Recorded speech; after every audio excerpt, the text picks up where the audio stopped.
Good morning students. हम लोगों ने सोल्यूशन में लास्ट टर्म पे हम लोगों ने वेपर प्रेशर के बारे में स्टडी किया था। Vapour pressure of any solvent, vapour pressure of solution containing non volatile non electrolyte solute and vapour pressure of 2 or more volatile liquids. Clear. आज हम लोग इसके बाद आइडियल सोल्यूशन के बारे में स्टडी करेंगे, ideal and non ideal solution. Clear. Binary solutions only 2 components. Binary solution का मतलब ऐसा सोल्यूशन जिसमें सिर्फ 2 कंपोनेंट हो, are classified into 2 categories, that is ideal solutions and non ideal solutions. Clear. आपको याद होगा कल हम लोगों ने सोल्यूशन में बताया था राउट्स लॉ के बारे में, तो राउट्स लॉ से रिलेटेड ही यहाँ पे सोल्यूशन को 2 पार्ट में क्लासीफाई किया गया है। जो सोल्यूशंस राउट्स लॉ को फॉलो करते हैं आइडियल सोल्यूशंस कहलाते हैं, जो नहीं फॉलो करते उनको हम लोग नॉन आइडियल सोल्यूशंस बोलते हैं। Clear students. Number A, ideal solutions. A solution which obeys Raoult's law exactly at all range of temperature and concentrations is known as ideal solution. In such solutions, the 2 components are identical in molecular shape, size, and have almost identical intermolecular forces. Clear? Intermolecular forces between unlike molecules, that is AB, are same magnitude as AA and BB.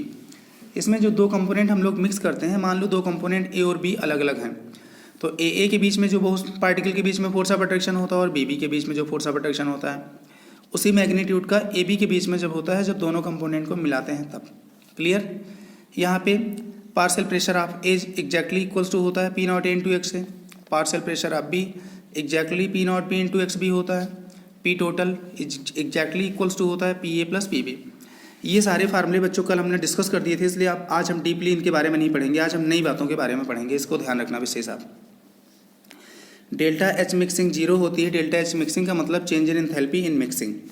तो यहाँ पे न heat absorb होती है न evolve होती है जब दोनों कंपोनेंट को मिलाते हैं, इसलिए डेल्टा एच मिक्सिंग 0 कहा गया है। डेल्टा वी मिक्सिंग 0, जब दोनों कंपोनेंट को मिलाते हैं तो चेंज इन वॉल्यूम क्या होता है, 0 होता है। The change in volume on mixing is 0। The volume of solution is the sum of the volume of the components before mixing. Before mixing जो दोनों कंपोनेंट होते हैं उनका जो टोटल वॉल्यूम होता है वही वॉल्यूम बाद में सोल्यूशन बनने पर भी होता है, ना कम होता है ना ज़्यादा होता है। डेल्टा जी मिक्सिंग निगेटिव होती है, प्रोसेस स्पॉन्टेनियस प्रोसेस है। जनरली बच्चों कोई भी प्रोसेस अगर मिक्सिंग वाली है तो स्पॉन्टेनियस होती है, उसके लिए डेल्टा जी क्या हम लोग बोलते हैं, निगेटिव बोलते हैं। क्लियर। आइडियल सोल्यूशन को हम लोग एक ग्राफ के टर्म में हम अगर देखें, मान लिया ये जो ऊपर लाइन है वाई एक्सिस पे, ये कंपोनेंट ए के लिए है, ये ऊपर जो लाइन है कंपोनेंट बी के लिए है। क्लियर। अब कंपोनेंट बी के लिए और ए के लिए, यहाँ पे ए प्योर है तो इसका मोल फ्रैक्शन 1 है, बी 0 होगा। यहाँ पे प्योर बी है तो इसका मोल फ्रैक्शन 1 है, ए 0 होगा। लेकिन इन दोनों पॉइंटों के बीच में, क्लियर, इन दोनों पॉइंटों के बीच में दोनों के मोल फ्रैक्शन की कुछ ना कुछ वैल्यू होगी। ये ए का प्योर फॉर्म का वेपर प्रेशर है, ये बी का प्योर फॉर्म का वेपर प्रेशर है, यहाँ से यहाँ तक। क्लियर। अब हम 1 by 1 देखते हैं। जैसे हम इधर से इधर जाते हैं, ए के मोल फ्रैक्शन कम होते जाते हैं तो ए का प्रेशर भी कम होता जाएगा, और यहाँ तक पहुँचते पहुँचते इसके मोल फ्रैक्शन 0 तो इसका वेपर प्रेशर भी क्या हो गया, 0 हो गया। ऐसे बी की बात करेंगे। क्लियर। ऐसे हम लोग बी की बात करेंगे। यहाँ पे प्योर बी है, इसका वेपर प्रेशर P0 बी है। जैसे हम इधर से इधर जाएंगे तो इसका वेपर प्रेशर भी कम होते होते होते होते यहाँ पे 0 हो जाएगा। Clear student. अब हम दोनों को सोल्यूशन, अगर हमने कंपोनेंट को मिला दिया सोल्यूशन बन गया, तो सोल्यूशन का जो वेपर प्रेशर है वो जिसकी वैल्यू कम उससे हमेशा ज़्यादा होगा, जिसकी वैल्यू ज़्यादा उससे हमेशा कम होगा। ये इन P0 ए से ज़्यादा होगा, P0 बी से कम होगा। ये दोनों के बीच में किसी पॉइंट पर लाई करेगा, वो डिपेंड करेगा दोनों के मोल फ्रैक्शन की वैल्यू पे। जिसके मोल फ्रैक्शन ज़्यादा उसी के आसपास प्रेशर लाई करेगा। क्लियर। अब इसके बाद कुछ हम लोग एग्जाम्पल यहाँ पे देख लेते हैं जो आइडियल सोल्यूशन को शो करते हैं। NHN plus NF10, benzene plus toluene, chlorobenzene plus bromobenzene, ethyl chloride plus ethyl bromide, benzene plus xylene, 1,2 dichloro ethane, 1,2 dibromo ethane. कहने का मतलब ये हुआ, इसमें ऐसे कंपोनेंट हैं जिनके बीच में किसी तरह की कोई नई बॉन्डिंग डेवलप नहीं होती जब उनको मिक्स करा दे तो जब कोई बॉन्डिंग डेवलप नहीं होती है तो जो inter particle force of attraction pure form में होता है, वहीं inter particle force of attraction बनने के बाद में भी होता है, सोल्यूशन बनने के बाद में भी। तो इसलिए आइडियल बिहेवियर शो करते हैं, और ये इनका पूरा ग्राफ है। अब इसके बाद हम लोग ऐसे सोल्यूशन की बात करते हैं जो इस रूल को फॉलो नहीं करते हैं, that is non ideal solutions, एक एग्जांपल ये और आइडियल सॉल्यूशन का है, इसको भी आप लोग नोट कर लेना। नॉन आइडियल सॉल्यूशंस की बात करते हैं। A solution which does not obey Raoult's law is known as non ideal solution. ये राउट्स लॉ को फॉलो नहीं करते हैं, मतलब P A not equals to P not A into x A, P B not equals to P not B into x B, P not equals to P not A into x A, P A plus P B. Delta H mixing not equals to zero, delta mixing also not equals to zero. Clear students? इसके बाद non ideal solutions are of following two types. Non ideal solution जो है उनको further two part में classify किया गया है। वो दो पार्ट कौन कौन से हैं उनको देखो। Non ideal solution showing positive deviation from Raoult's law, ऐसे सॉल्यूशन जो राउट्स के बताई हुई वैल्यू से ज़्यादा वैल्यू शो करें उनको हम लोग बोलते हैं positive deviation from Raoult's law. In a binary solution of two components that is A and B, the interaction between AB are weaker than the interaction between like components AA and BB।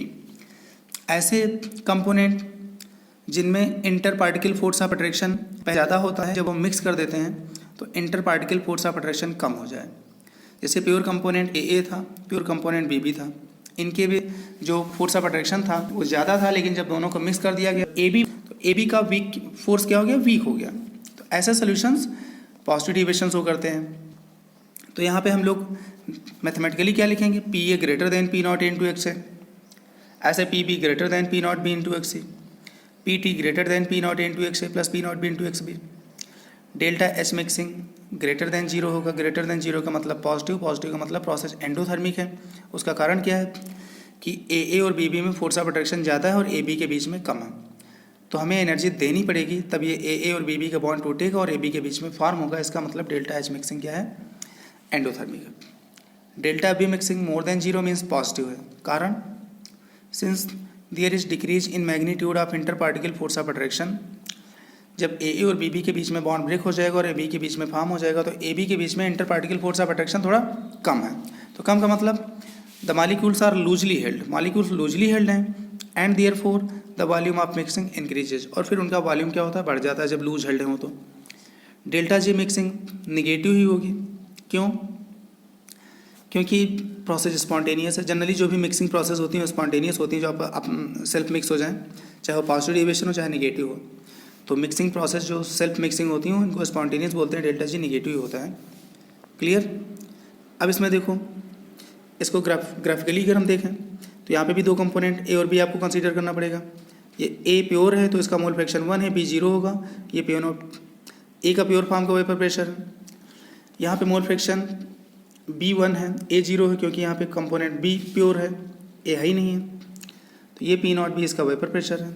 अब हम जैसे इधर से इधर जाएंगे तो A का vapour pressure कम होते होते यहाँ पे 0 हो जाएगा, लेकिन ये जो डॉटेड लाइन है वो तो राउट्स के अकॉर्डिंग है, लेकिन ये हमेशा राउट्स से ज़्यादा वैल्यू शो करते हैं हर पॉइंट पे, तो इसलिए इसका ग्राफ ऊपर से हमें बनाना पड़ेगा। हर पॉइंट पे जो राउट्स ला बताएगा उसकी वैल्यू से इनकी वैल्यू ज़्यादा होती है। जैसे देखो, अगर हम यहाँ की बात करें, क्लियर, इस मोल फ्रैक्शन की बात करें तो यहाँ से जब हम चलेंगे यहाँ से यहाँ पर, तो राउट्स बता रहा है इसका वेपर प्रेशर जो है यहाँ से ये वैल्यू होनी चाहिए, यहाँ से ये वैल्यू होनी चाहिए, लेकिन ये क्या शो करते हैं, आपको इसको और बढ़ाना पड़ेगा, इस पॉइंट पे आना पड़ेगा और यहाँ से फिर इधर मिलाना पड़ेगा, ठीक है, और ये वैल्यू क्या हो गई, ज़्यादा हो गई। तो ये हर पॉइंट पे राउट से ज़्यादा वैल्यू को शो करते हैं। क्लियर? ऐसे बी के केस में भी है। अब इसके बाद ए और बी की बात करें, क्लियर, दोनों को मिक्स कर दिया हमने, तो मिक्स करने से सॉल्यूशन का जो वेपर प्रेशर है वो ए और बी के बीच में लाई करेगा। क्लियर? ए और बी के बीच लाई करेगा, ये राउट्स लॉ के अकॉर्डिंग है। लेकिन एक्चुअल में इनकी वैल्यू क्या है, राउट से ज़्यादा वैल्यू शो करती है, तो ज़्यादा शो कराने के लिए आपको क्या करना पड़ेगा, हमें इसके ऊपर से इसको ले जाना पड़ेगा, ठीक, तभी वैल्यू ज़्यादा होगी। अब इन सॉल्यूशंस में एक पॉइंट हमें ऐसा मिलता है, देखो इस मोल फ्रैक्शन पे अगर हम देखें तो यहाँ पे जो उसका वेपर प्रेशर ये है, ठीक है बच्चों, और ये जो वेपर प्रेशर देखो यहाँ पे आया है ये पी नॉट बी से भी ज़्यादा है और पी ए से तो ज़्यादा है ही है, पी नॉट ए से। तो ये मैक्सिमम वेपर प्रेशर का पॉइंट हमें ऑब्टेन होता है एक पर्टिकुलर मोल फ्रैक्शन रेशियो पर। क्लियर? इनकी example, ethyl alcohol plus cyclohexane, acetone plus ether, ethyl alcohol plus water, acetone plus carbon disulphide, benzene plus acetone, chloroform plus carbon tetrachloride plus chloroform, ethyl alcohol plus acetone. Clear. इसका देखो यहाँ पे reason क्या होता है। इसका reason ये होता है कि इथेनॉल मॉलिक्यूल्स के बीच में आपस में हाइड्रोजन बॉन्डिंग होती है, इंटरमॉलिक्यूलर हाइड्रोजन बॉन्डिंग। जब साइक्लोहेक्सेन चेन इसमें हम मिला देते हैं तो साइक्लोहेक्सेन चेन के मॉलिक्यूल्स क्या है कि इथेनॉल से कोई बॉन्ड तो बना नहीं पाते, बनाते भी हैं तो बहुत वीक होता है कंपेरिजन टू इथेनॉल बॉन्ड, क्योंकि इथेनॉल हमारा पोलर है और साइक्लोहेक्सेन क्या है non polar. Polar non polar के बीच में जो बॉन्ड बनेगा वो वीक बनेगा कंपेरिजन टू पोलर बॉन्ड। तो अब इसमें जो साइक्लोहेक्सेन जो है इन बॉन्डों के बीच में सेटल डाउन हो जाते हैं और बॉन्ड को तोड़ देते हैं, ब्रेक कर देते हैं, बॉन्ड वीक हो जाता है, कमज़ोर हो जाता है। तो जब बॉन्ड वीक हो जाता है तो एल्कोहल मॉलिक्यूल्स भी क्या हो जाते हैं, फ्री हो जाते हैं, और साइक्लोहेक्सेन पहले से फ्री हैं। तो जब दोनों ही तरह के मॉलिक्यूल्स फ्री हो जाते हैं तो इनका वेपर ज़्यादा बनेगी, ये सरफेस को ज़्यादा लीव करेंगे, लीविंग टेंडेंसी ज़्यादा होगी। तो जब ज़्यादा सरफेस को लीव करेंगे तो वेपर बनेंगी, तो वेपर प्रेशर भी क्या होगा, ऐसे कंपोनेंट्स का क्या होगा, ज़्यादा हो जाएगा। तो ये इनका एक्सप्लेनेशन है। क्लियर। अब इसके बाद हम लोग देखते हैं non ideal solution showing negative deviation from Raoult's law. Negative deviation क्या होता है ये देखते हैं हम लोग। Non ideal solutions showing negative deviation from Raoult's law. Clear students.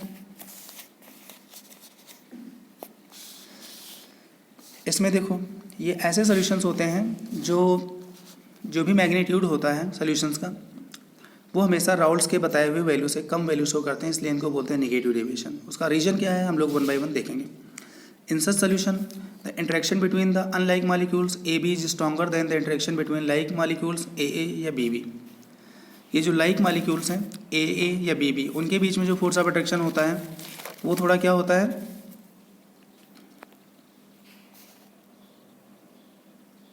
कम होता है।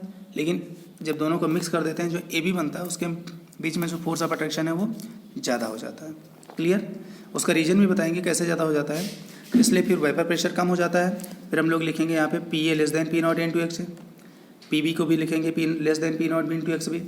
फिर टोटल भी हम लोग लिखेंगे P not into x plus P not B into x B. Delta H mixing भी लेस देन जीरो का मतलब निगेटिव होता है। Since during formation of new attractive forces A B strong bond होता है, उसको हमें तोड़ने के लिए ज़्यादा एनर्जी देनी पड़ेगी, इसलिए प्रोसेस एंडोथर्मिक है। Since during formation of new attractive forces A B energy is release. क्योंकि बच्चों जो ए बी बॉन्ड है वो स्ट्रांग होता है, और जब ए बी बॉन्ड स्ट्रांग होता है, कहीं भी बॉन्ड जितना स्ट्रांग होता है उतना एनर्जी वहाँ पे ज़्यादा रिलीज होती है। और जब एनर्जी ज़्यादा रिलीज होगी, क्लियर, तो फिर हमें करना क्या पड़ेगा कि साइन उसका हमें निगेटिव लेना पड़ेगा। प्रोसेस एक्सोथर्मिक है थर्मोडायनेमिक के अकॉर्डिंग, और निगेटिव को हम delta H less than zero भी लिखते हैं। Clear. Delta V mixing zero है, डेल्टा वी मिक्सिंग भी लेस देन जीरो का मतलब निगेटिव है। क्यों?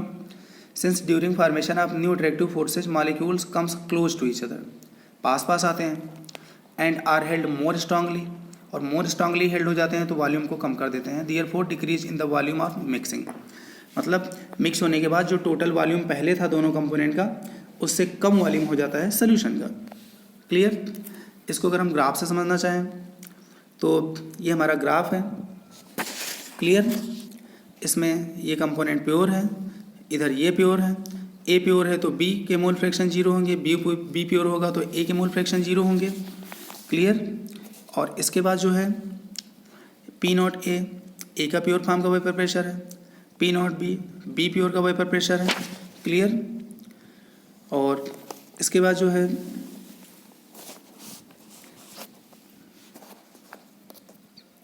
जैसे जैसे हम इस पॉइंट से इधर मूव करेंगे तो ए के मोल फ्रैक्शन कम होते जाएंगे, और ए के मोल फ्रैक्शन कम होते जाएंगे तो ए का वेपर प्रेशर भी कम होता जाएगा, यहाँ तक पहुँचते पहुँचते जीरो हो जाएगा। क्लियर। ऐसे ही बी है, इधर से जब इधर चलेंगे तो बी के मोल फ्रैक्शन कम होते जाएंगे तो इसका वेपर प्रेशर भी जीरो होता जाएगा। एक पॉइंट आएगा जब जीरो हो जाएगा, कम होता जाएगा, जीरो हो जाएगा। तो यहाँ पे जो डॉटेड लाइंस हैं वो राउट्स के अकॉर्डिंग है, लेकिन क्योंकि हमने बच्चों भी आपको बताया कि हर पॉइंट पे राउट से कम वैल्यू शो करते हैं तो इसलिए इनका ग्राफ हमें नीचे से ले जाना पड़ेगा। ऐसे ही सोल्यूशन की बात करते हैं। ए का वेपर प्रेशर कम है, हमने मान लिया बी का ज़्यादा है, आप ए का ज़्यादा बी का कम मान सकते हो, कोई दिक्कत नहीं इसमें। क्लियर। तो सोल्यूशन का वेपर प्रेशर ए और बी के बीच में किसी पॉइंट पे लाई करेगा अकॉर्डिंग टू राउल्स, लेकिन एक्चुअल क्या है ये लेस वैल्यू उनसे शो करते हैं इसलिए ग्राफ नीचे जाएगा। इसमें देखो यहाँ पे एक कंपोजिशन ऐसा है, ये मोल फ्रैक्शन, इस पॉइंट पे अगर हमें सोल्यूशन का वेपर प्रेशर देखना हो तो हम ऊपर पहुँचेंगे और इसके बाद इधर को लेफ्ट हैंड साइड मिलाएंगे, और राउट्स के अकॉर्डिंग यहाँ पे आपको ऊपर पहुँचना था, फिर इधर जाना था, तो राउट्स के अकॉर्डिंग ज़्यादा था, लेकिन एक्चुअल में क्या हो गया, कम हो गया। तो इससे भी कम हो गया, जो ए था उससे भी कम हो गया, लोअर वैल्यू से भी कम हो गई। तो इसको हम लोग बोलते हैं मिनिमम वेपर प्रेशर पॉइंट। क्या बोलते हैं? Minimum vapour pressure point. ठीक है, इनके एग्जाम्पल है HNO3 plus chloroform plus diethyl ether, chloroform plus acetone plus aniline, water plus nitric acid, water plus hydrochloric acid, water plus sulphuric acid, methanol plus acetic acid, ethyl acetate plus chloroform plus benzene, acetic acid plus pyridine, etc. There are some many examples also, but you should learn these examples. Now I am going to explain what is the reason for this. Clear? Whenever chloroform is added in acetone, then there is formation of intermolecular hydrogen bonding in chloroform and acetone, so that the bond in between chloroform and acetone is stronger than bond between acetone or chloroform. Therefore, escaping tendency of molecules decreases, therefore the vapor pressure also decreases. Clear? In solution of chloroform and acetone, formation of new hydrogen bonds in between both molecules, so that escaping tendency of liquid molecules decreases, hence vapor pressure also decreases, और vapour pressure भी क्या हो जाएगा, कम हो जाएगा। Clear? अब इसके बाद बच्चों हम लोग यहाँ पे कुछ न्यूमेरिकल सॉल्व कर लेते हैं। Question number 1, mole fraction of component A in vapour phase is x1 and that of component A in the liquid mixture is x2। एक कंपोनेंट ए है जिसका मोल फ्रैक्शन वेपर फेज में x1 है और liquid phase में क्या है, x2 है। Clear? Then the total vapour pressure of liquid mixture आपको बताना है, और P0 A P0 B vapour pressure of A and B pure form में हमने आपको ऑलरेडी बताया हुआ है। सारे सिंबल, दोबारा सिंबल बताने की कोई ज़रूरत नहीं है। अब इसके बाद इसको देखो बच्चों, हम लोग कैसे सॉल्व करेंगे। हमने सोल्यूशन में लिखा PA = P0 A into XA होता है, और XA क्या होता है, mole fraction of A in liquid state. यहाँ पे लिक्विड स्टेट में x2 दिया गया है तो x2 आप लिख लोगे। Mole fraction of A in vapour phase, vapour phase में फार्मूला होता है PA/P टोटल, और वेपर फेज के मोल फ्रैक्शन का सिंबल x1 है, तो x1 हो गया PA/P टोटल। फिर हम यहाँ पे x1 PA/P टोटल, और PA के प्लेस पे हम ऊपर से वैल्यू लिख देते हैं P0 इंटू x2। क्लियर? अब यहाँ से P टोटल अगर फाइंड करना है तो x1 नीचे आ जाएगा, P total P0 A into x2/x1 हो जाएगा। Clear? Now question number next, heptane and octane form an ideal solution at 373 Kelvin. The vapor pressure of two liquids are 105 kilopascal and 46 kilopascal respectively. What will be the vapor pressure of mixture of 25 gram of heptane and 35 gram of octane? Clear? अब यहाँ पे सबसे पहले दोनों के molecular weight find कर लेंगे, जो कि आपको पता है। मोल्स दोनों के फाइंड कर लेंगे, मोल्स आपको पता है कैसे फाइंड करते हैं। दोनों के मोल फ्रैक्शन फाइंड कर लेंगे, आपको पता है। एक कंपोनेंट को ए बोल दो, एक को बी बोल दो। पी टोटल का फार्मूला क्या होगा, P0 A into XA plus P0 B into XB। दोनों की वैल्यू पुट कर दिया, आंसर आ गया। क्लियर? क्वेश्चन नंबर नेक्स्ट है, at 80 degree centigrade the vapour pressure of pure liquid A is 520 mm mercury and that of pure liquid B is 1000 mm of mercury column. If a mixture of solution A and B boils at 80 degree centigrade and 1 atmospheric pressure, the amount of A in the mixture is, A की amount mixture में बताना है। 1 atmospheric pressure is equals to 760 mm mercury भी बताया गया है। ये सारी वैल्यू है, बस हमारा एक फार्मूला है PT is equals to P0 into XA plus P0 B into XB। XB की प्लेस में हम लोग 1 - XA पुट कर सकते हैं, तो ये आंसर आ गया। सॉरी, ये वैल्यू हम लोगों ने जो भी वैल्यू की मैंने पुट कर दिया, वैल्यू पुट करने के बाद XA आ गया 1/2, ये 0.5। परसेंटेज लाने के लिए हम क्या करते हैं, 100 से मल्टीप्लाई कर देते हैं। 0.5 को अगर 100 से मल्टीप्लाई कर दोगे तो कितना आ जाएगा, 50%। 50% आ जाएगा, मतलब ए आपका ऑप्शन हो जाएगा। Clear students? इसके बाद फिर जो है हमारा अपना अगला टॉपिक जो है बच्चों, आगे का टॉपिक हम लोग अब नेक्स्ट टाइम पे पढ़ेंगे। आगे न्यूमेरिकल्स हैं, पहले हम कुछ न्यूमेरिकल्स आपको भेजेंगे, उनको आप सॉल्व करना। कुछ हमने सॉल्व किए भी हैं, कुछ आपको अनसॉल्व भेजेंगे, उनको आप सॉल्व कर लेना। सॉल्व करने के बाद जो भी प्रॉब्लम होगी आप उनसे पूछ लेना, और आगे के टॉपिक हम लोग अपने नेक्स्ट वीडियो लेक्चर में पढ़ेंगे। Thank you very good.